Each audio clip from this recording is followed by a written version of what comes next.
Now, Turbo Tube Engage Pro will also allow you to add an effect, and in order to do that, you are going to go to the Add Overlay area, click Effect, and then click Add. What you'll see then is that the Effect section will open, and you will then be able to choose the effect that you want. In this area where there's a drop down, you'll be able to start the display at a certain point. In this case, what we're going to do is we're going to write this in at 125 seconds. We can choose the duration. We can choose it to last 15 seconds or however long we want.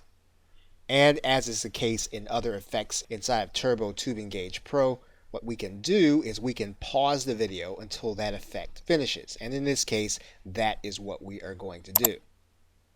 We can also skip the effect once we have it set up. So in this case, we're not going to click the skip effect area. And if you don't like what you have set up, you can always go in and remove the overlay altogether. Once you've done that, what you're going to do is click the insert button. And then you're going to come down to the save button at the end and click save. That will lock in all of your changes. Now the last thing that you're going to see, they're going to be standard to all of the videos that you are going to be creating. You're going to be able to set an image at your start screen, and this will be an image that's going to show up right after the thumbnail is removed. So when the viewer sees the thumbnail remove, they'll actually see the image that you have set up at your start screen. You can choose not to have the start screen set up, or you can choose to have it set up. Either way, you will toggle that back and forth. What you're going to do is you're going to find an image and you're going to place that image URL in this space. Once you choose the image URL that you want, you can actually determine whether or not you're going to use the actual size. To do that, you're going to click this button, or you can actually determine what the dimensions are going to be. And in this case, that's what we're going to do.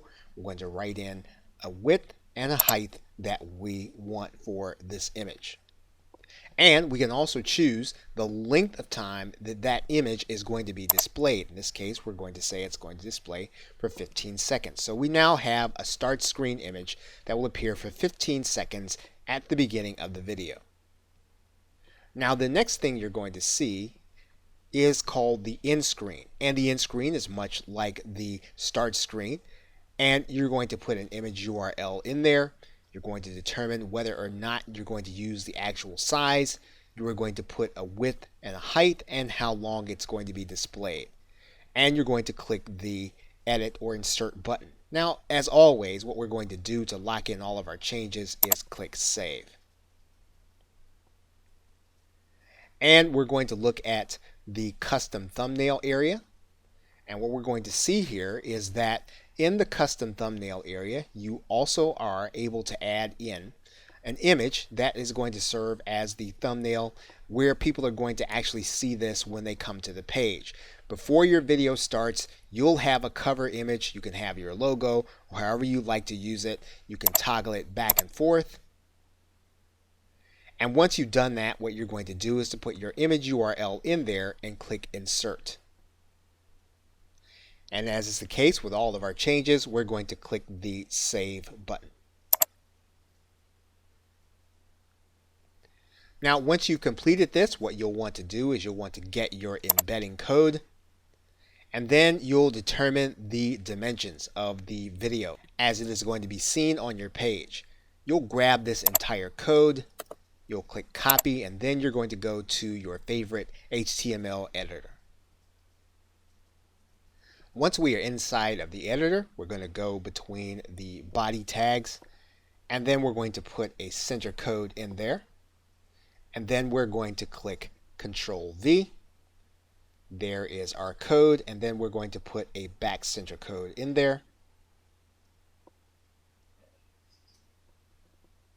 And then we can save our page. And of course, when we save that page, we want to save it as index.html, and then we're going to give our page a title. Once we've done that, we'll just click save. And then our page is ready to be uploaded. Now, once you've uploaded your page, you should start to see things like your thumbnail. You should actually also see your video and all of the other changes that you implemented inside of the video. And if you feel as if you have made a mistake or your images aren't showing up correctly, all you need to do is to go back into your admin panel and to make changes. Which means that you will come back to your admin screen. You'll type in admin, and whatever your password is, you'll sign in. And then, in order to navigate this menu, all you'll need to do is to either click the Turbo Tube Engage Pro top menu or add video. The top Engage menu will bring you to the place where you can start managing your videos, and the add video will give you the opportunity to create new videos. Okay, so with that, thanks, and I will see you in another video.